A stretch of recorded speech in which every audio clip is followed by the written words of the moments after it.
बिस्मिल्लाहिर्रहमानिर्रहीम, अस्सलाम वालेकुम नाजरीन। मैं हूं बाबर हयात और आप देख रहे हैं 24/7 उर्दू न्यूज़ पर बाबर हयात शो। नाजरीन, पाकिस्तान सुपर 8 में पहुंच चुका है और पाकिस्तान के सुपर 8 में क्या चांसेस हैं, इनको लेकर के इस वक्त मुख्तलिफ ख्यालात सामने आ रहे हैं। कुछ लोग बहुत सी उम्मीदें लगाए बैठे हैं कि पाकिस्तान सेमीफाइनल में पहुंच जाएगा और फिर पाकिस्तान का इंडिया के साथ सेमीफाइनल होगा।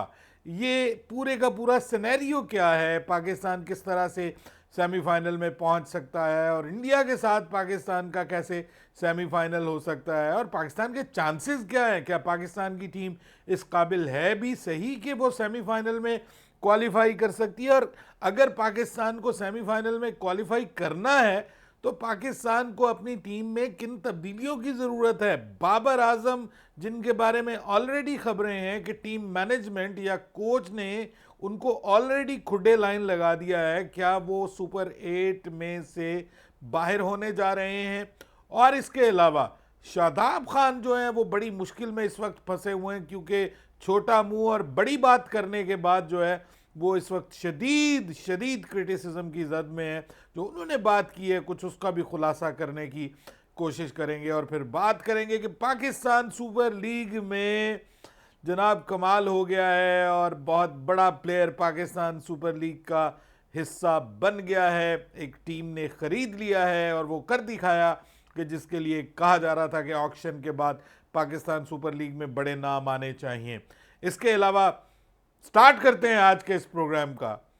वो कहते हैं कि मैच ऑफ द टूर्नामेंट अगर आप कहें तो बिल्कुल गलत नहीं होगा। जिम्बाब्वे ने श्रीलंका को ग्रुप मैच, आखिरी ग्रुप मैच में उड़ाकर रख दिया है और जिम्बाब्वे ने अपने ग्रुप में टॉप कर लिया है। जी हां, जिम्बाब्वे ने अपने ग्रुप में टॉप किया है, कमाल किया है। आउटस्टैंडिंग परफॉर्मेंस जिम्बाब्वे की जानिब से देखने को मिली है। उन्होंने श्रीलंका को एक बहुत ही ज़बरदस्त मुकाबले के साथ, बड़े तबाहकुन तरीके के साथ श्रीलंका को शिकस्त दी है और यूं वो अपने ग्रुप में टॉप कर गए हैं। भाई, कमाल का आउटस्टैंडिंग खेल हमें जिम्बाब्वे की जानिब से देखने को मिला। लग ही नहीं रहा कि ये वो जिम्बाब्वे है कि जिसके बारे में बात की जाती है कि जनाब ये जिम्बाब्वे जो है ये तो बस ऐसे ही पहुंच गई, जो है वो एक हादसाती तौर पर। लेकिन जनाब आज के इस मैच के बाद जिम्बाब्वे ने साबित किया है कि वो हादसाती तौर पर नहीं बल्कि वो मेरिट पर इस T20 वर्ल्ड कप के सुपर 8 मरहले में पहुंचे हैं और वो सेमीफाइनल में तक पहुंचने की भी रसाई के लिए वो अच्छी खासी टीम करार दिए जा सकते हैं। भले उनका मुकाबला India, south Africa, West Indies से होना है, लेकिन वो सुपर 8 में भी बड़े नामों को शिकस्त दे सकते हैं, क्योंकि ऑस्ट्रेलिया को वो पहले ही शिकस्त दे चुके हैं। तो वो तो ऐसी शिकस्त दी है कि ऑस्ट्रेलिया को टूर्नामेंट से ही बाहर कर दिया है। क्या कमाल की बल्लेबाजी हमें देखने को मिली है। खास तौर पर जो बैनेट है उसने एक match winning innings, game changing innings वो तो खेली है, लेकिन अपने सिकंदर रजा ने जो आज इनिंग्स खेल दी है, oh my God, amazing outstanding innings उन्होंने खेली। जो 40 ऑड रन्स की कमाल कर दिया, छक्के चौकों की बरसात कर दी और साथ में बैनेट, बर्ल और उसके बाद मरुमानी, सब ने अपना अपना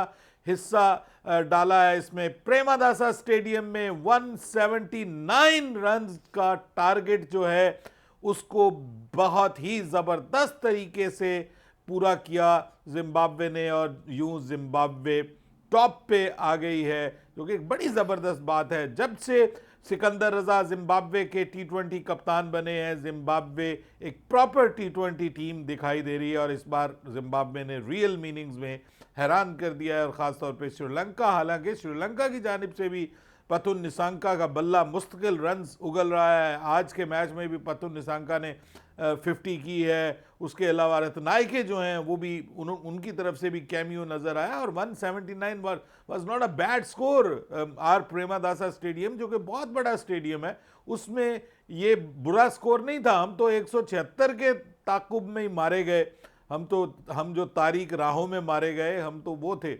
और लेकिन वहाँ पर 179 को अगर आप देखें तो जिम्बाब्वे ने बिल्कुल कोई वैल्यू नहीं दी, कोई उनका बैगेज नहीं था, कोई प्रेशर नहीं था और उन्होंने उड़ा के रख दिया श्रीलंका को। सो इसलिए अब भाई जिम्बाब्वे पे भी नज़र रखनी पड़ेगी, दूसरे ग्रुप वालों को। कल विक्रांत गुप्ता साहब कह रहे थे इंडिया को जिम्बाब्वे से तो आसानी से जीत जाना चाहिए, बस डिपेंड करता है कि वहाँ की सिचुएशंस, वहाँ की कंडीशंस इंडिया की जो है वो जिम्बाब्वे को क्या सूट करती हैं या नहीं करती, ये सब कुछ देखना है। बहरहाल पाकिस्तान सुपर 8 में पहुंच चुका है जी, और अब पाकिस्तान के क्रिकेट फैंस ने फिर से उम्मीदें लगाना शुरू कर दी हैं कि Pakistan can qualify for the semifinals. Pakistan के जो मैचेस हैं उनमें पाकिस्तान का जो पहला मैच है वो 21 फरवरी को सैटरडे को खेला जाएगा अगेंस्ट न्यूजीलैंड। दूसरा मैच पाकिस्तान को जो है वो इंग्लैंड के खिलाफ खेलना है और वो पाकिस्तान की टीम खेलेगी 24 फरवरी को अगेंस्ट इंग्लैंड। और तीसरा मैच जो है वो पाकिस्तान को खेलना है अगेंस्ट श्रीलंका और ये 28 फरवरी को पाकिस्तान को खेलना है। तो इन दोनों मैचेस में सिंपली पाकिस्तान को अगर सेमीफाइनल में क्वालिफाई करना है तो कम से कम 2 मैचेस, इन तीनों मैचेस में माफ़ कीजिएगा, पाकिस्तान को 2 मैचेस जीतने हैं, यानी कम से कम 2 टीमों को तो आपको ढाना पड़ेगा। और अगर आप सोच रहे हैं कि आपको इंडिया के साथ सेमीफाइनल है तो फिर वो क्रिस क्रॉस अरेंजमेंट के साथ इस बार सेमीफाइनल हो रहे हैं। वहाँ के नंबर 1 की यहाँ के नंबर 2 के साथ सेमीफाइनल होगा और यहाँ के नंबर 1 का वहाँ के नंबर 2 के साथ सेमीफाइनल होगा ना, ऐसे ऐसे, ये क्रिस क्रॉस अरेंजमेंट कहते हैं इसको। इसके तहत होगा और सेमीफाइनल के लिए बाय द वे अगर बारिश है तो फिर सेमीफाइनल और फाइनल के लिए रिजर्व डे भी रखा गया है। और इस बार ये भी तब्दीली की गई है कि पहले ये कहा जाता था कि 10 ओवर का अगर सेमीफाइनल होगा तो उसके लिए जो है वो Duckworth and Louis method apply होगा, लेकिन यहाँ पर अब 5-5 ओवर का भी मैच होता है तो उस पर भी डकवर्थ एंड लुइस मेथड जो है वो अप्लाई हो सकता है। तो भरपूर फ़ायदा देने की कोशिश की जा रही है कुछ टीमों को। बहरहाल पाकिस्तान अगर सेमीफाइनल में पहुंचता है तो एक सेमीफाइनल इंडिया से श्रीलंका में शिफ्ट हो जाएगा, ये इंडिया के लिए बहुत बड़ा झटका होगा। और अगर पाकिस्तान फाइनल में क्वालिफाई कर जाता है, यानी सेमीफाइनल और फाइनल दोनों में क्वालिफाई कर जाता है, तो फिर इन दैट केस पाकिस्तान जो है वो इंडिया से सेमीफाइनल भी यहाँ ले आएगा और फाइनल भी यहाँ ले आएगा कोलंबो में। तो इससे अब आप अंदाज़ा लगा सकते हैं कि पाकिस्तान अगर थोड़ी सी शर्म करे तो पाकिस्तान इंडिया से 2023 की चैंपियंस ट्रॉफी, 2025 की चैंपियंस ट्रॉफी का बदला ले सकता है, जिसमें ऑब्वियसली पाकिस्तान का जो फाइनल था, जो कि पाकिस्तान में होना था अगर इंडिया फाइनल में ना पहुंचती, तो वो फाइनल पाकिस्तान से छिनकर यूएई में चला गया था। सेमीफाइनल एक वैसे ही यूएई में रखा गया था पाकिस्तान के पॉइंट ऑफ व्यू से। अगर इंडिया सेमीफाइनल में पहुंचती है तो एक सेमीफाइनल वो वहीं खेलेंगे।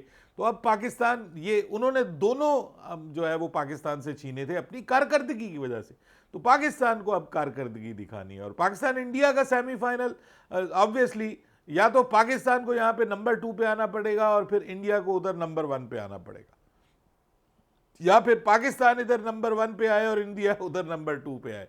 इन दैट केस जो है वो पाकिस्तान और इंडिया का सेमीफाइनल हो सकता है। और अगर पाकिस्तान और इंडिया दोनों नंबर 1 पे आती हैं तो तब भी सेमीफाइनल नहीं होगा। पाकिस्तान और इंडिया दोनों नंबर 2 पे आती हैं तब भी सेमीफाइनल नहीं होगा। फिर उस सूरत में अगर पाकिस्तान और इंडिया अपने अपने सेमीफाइनल जीत जाते हैं तो फिर पाकिस्तान और इंडिया का फाइनल होगा। लेकिन मसला ये है कि क्या पाकिस्तान टीम इस कॉम्बिनेशन के साथ, इस इंसाफ नाइंसाफ़ी की बुनियाद के ऊपर पाकिस्तान सेमीफाइनल के लिए क्वालिफाई कर सकती है, जहां पे शादाब खान जैसे जो हैं वो दावे कर रहे हैं कि उन्होंने वो कर दिखाया है जो पाकिस्तान के लेजेंड्स नहीं कर सके। तनकीद बर्दाश्त नहीं हो सकी, सिफारशी होने के बावजूद, जो कोच हैं उनके डार्लिंग होने के बावजूद, जब आपको बड़े मैचेस में परफॉर्म करने में तकलीफ लगे और आपको एक ओवर दे के बाहर कर दिया जाए, उठा दिया जाए, बचा लिया जाए कि भाई इंडिया के खिलाफ बस एक ही ओवर करना है, तुमने इससे ज़्यादा नहीं करना, और फिर जब नमीबिया के खिलाफ प्रॉपरली उसको मौका दिया जाए इसलिए कि जाओ बेटा जी लो अपनी ज़िंदगी, आज कुछ कर लो ताकि हमारे लिए आसान हो जाए तुम्हें खिलाना, खिलाना तो हमने तुम्हें है ही है, टीम से बाहर तो करना नहीं, लेकिन यह है कि हमारी इज्जत रह जाएगी, हमारे लिए कुछ बेहतर हो जाएगा। अब जो भी प्लेइंग 11 बन रही है उसमें शादाब खान शामिल है। ये सर सब गेमें होती हैं क्रिकेट की कि किस तरीके से किसी प्लेयर को आपको आगे लाना है, किस तरीके के साथ किसी को कुर्बानी का बकरा बनाना है, किसके साथ किस तरीके से किसके ऊपर प्रेशर डालना है। जैसे ख्वाजा नाफे को नंबर 4 पे बाबर आजम की जगह ला के उसके ऊपर प्रेशर डाला गया कि ये अब जाके तेज़ खेलेगा और बताएगा कि देखो जी बाबर आजम ठीक नहीं था।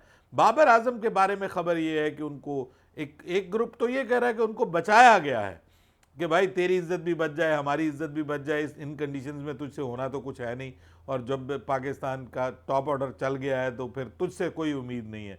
और दूसरा ग्रुप कह रहा है नहीं नहीं, बाबर आजम को जो है वो खुडे लाइन लगा दिया गया और बाबर आजम अब जो नेक्स्ट पाकिस्तान का सुपर 8 का मरहला है उसमें बाबर आजम आपको नज़र नहीं आएंगे। पाकिस्तान जो है वो फ़खर जमान को पाकिस्तान की प्लेइंग 11 का हिस्सा बना सकता है। फिर देखिए सबसे बड़ी ज़्यादती वो है अबरार अहमद के साथ। दुनिया का नंबर 1 बॉलर है इस वक्त, वो समझे दुनिया समझती है उसको कि नंबर 1 T20 स्पिन बॉलर है वो, और उससे ज़्यादा ख़तरनाक इस वक्त बॉलर नहीं है। ये अलग बात कि एक मैच में उसको मार पड़ गई यार, आप पीछे का उसका रिकॉर्ड तो देखें, आप देखें कि वो ऑलमोस्ट अनप्लेएबल रहा है पिछले मैचेस में भी, और इस मैच में इंडिया के खिलाफ एक उसको पड़ गया और आपने उसको बाहर निकाल दिया।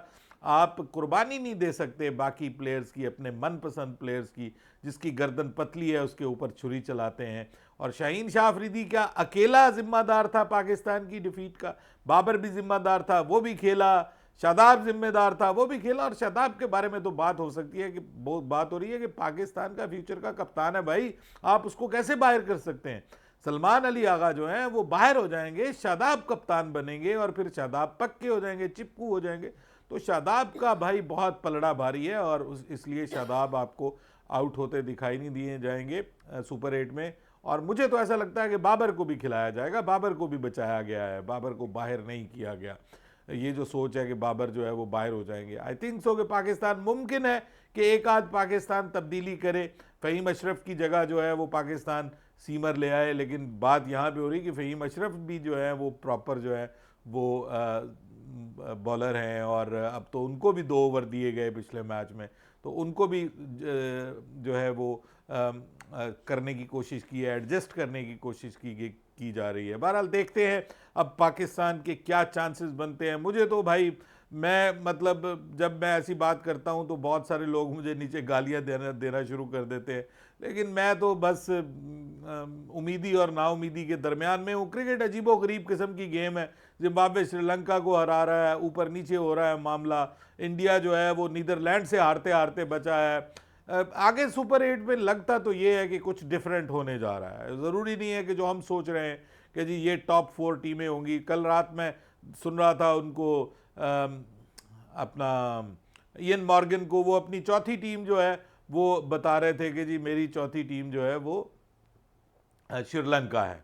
ठीक है, इंग्लैंड और श्रीलंका 4 टीमें उन्होंने इधर से बताई थी, 2 टीमें, और 2 टीमें उधर से, जो वो बता रहे थे कि साउथ अफ्रीका या वेस्ट इंडीज़ में से एक, और एक इंडिया तो कंफर्म है। तो और वो जो श्रीलंका है उसको जिम्बाब्वे ने उड़ा के रख दिया। तो इससे अब आप अंदाज़ा लगा सकते हैं कि ये T20 वर्ल्ड कप है, इसमें अब जो सुपर 8 का मरहला स्टार्ट होने जा रहा है 21 से, इसमें कुछ भी हो सकता है। भारत को बाय द वे 22 को मुकाबला करना है अहमदाबाद में अगेंस्ट साउथ अफ्रीका। तो भारत के लिए भी बड़ा इम्तिहान है, भारत को वेस्ट इंडीज़ के खिलाफ खेलना है, और वेस्ट इंडीज़ की टीम भी इस बार बहुत तगड़ी है, बहुत ज़बरदस्त किस्म की टीम है, तो उसको भी आप हल्के में नहीं ले सकते। बहरहाल मौसूफ जो है शादाब खान साहब, उस पर शदीद तनकीद हो रही है, जो उन्होंने कहा कि भाई ये जो लेजेंड्स हैं ये इन्होंने क्या किया अपने दौर में, ये तो हारते रहे, हम तो फिर एक मैच जीते हैं। ये बंदा जो है वो, इसको इज्जत रास नहीं आ रही। और एक तो अपनी उसकी परफॉर्मेंस देखें, और ठीक है आप एक हल्की टीम के खिलाफ आपको मौका दे दिया गया, प्रॉपर टाइम पे आपको बनाने की कोशिश की गई, लेकिन लोगों को आप क्रिकेट फैंस को बेवकूफ़ नहीं बना सकते। आपकी औकात है कि आप शाहिद आफरीदी के बारे में बात करें, आपकी औकात है कि आप जो है वो बात करें इस तरह का। एक मैच जो शाहिद आफरीदी ने एशिया कप में पाकिस्तान को इंडिया के खिलाफ अश्विन के ओवर में जितवाया था, क्या आपके अंदर इतना तप्पड़ है कि आप इंडिया के खिलाफ इस किस्म का मैच जितवा सकें? ठीक है, या 2012 की आप सीरीज जीत सके इंडिया के खिलाफ। इंडिया के खिलाफ पाकिस्तान का रिकॉर्ड अभी भी जबरदस्त है और वो अभी तक बात करते हैं, वो कहते हैं ये तो वो टीम है नहीं कि जिसके खिलाफ हम खेलते थे, ये तो उस तरह की टीम नहीं है। और आप कह रहे हैं कि जी एक मैच आप जीत गए 2021 का, वो भी पता नहीं कैसे जीत गए, और उसके बाद आप फिर सेमीफाइनल में ढेर हो गए ऑस्ट्रेलिया से। तो अब आप जो है वो बात कर रहे हैं कि जी हम तो एक मैच जीते, और फिर कह रहे हैं और सब लोग एक मैच के बारे में बात कर रहे हैं, हम तो वर्ल्ड कप जीतने की बात कर रहे हैं। मतलब ये अजीब सिचुएशन है, बेइज्जती करते हैं पुराने प्लेयर्स की, और फिर आप कहते हैं कि आप बड़े प्लेयर बनना चाहते हैं। ऐसे आप बड़े प्लेयर नहीं बन सकते, सबको पता है कि आप टीम के अंदर क्यों हैं। अपना वो कहते हैं ना, या शेख अपनी देख, पहले अपनी जगह देखो, अपनी मंजी के नीचे से डांग फेरो, तुम्हें पता चले कि तुम किस जगह पे बैठे हुए हो। और बहरहाल ग्लेन मैक्सवेल जो हैं वो पाकिस्तान सुपर लीग में आ गए हैं। हैदराबाद किंग्समैन जो हैं वो उन्होंने ख़रीद लिया है ग्लेन मैक्सवेल को। ग्लेन मैक्सवेल बहुत बड़े स्टार हैं, इस बार आईपीएल से को उन्होंने खैराबाद कहा था। पहले खबरें आ रही थी कि वो अपनी फैमिली के साथ जो है वो वक्त गुजारना चाह रहे हैं, उन्होंने पीएसएल में आने से इनकार कर दिया, लेकिन तुरंत का पत्ता आखिर में मारा है चक्का। हैदराबाद किंग्समैन ने डॉलर्स की बरसात की है उनके ऊपर, अभी तक कंफर्म नहीं है कि कितने डॉलर्स, लेकिन ऑब्वियसली स्मिथ से तो ज़्यादा ही होगा उनके ऊपर, 14 करोड़ से तो ज़्यादा ही उन्होंने खर्च किए होंगे। ऑब्वियसली 15-16 करोड़ पाकिस्तानी रुपए में कम अज़ कम उनको ख़रीदा गया होगा, लेकिन देखते हैं कि वो आके पाकिस्तान सुपर लीग में क्या करते हैं। लेकिन ऑक्शन का कुछ तो फ़ायदा हुआ इस बार, ज़्यादा बड़े नाम पाकिस्तान सुपर लीग का हिस्सा हैं। अपनी राय दीजिएगा कमेंट सेक्शन में। बाबर हयात को इजाज़त दीजिएगा, अल्लाह हाफिज़।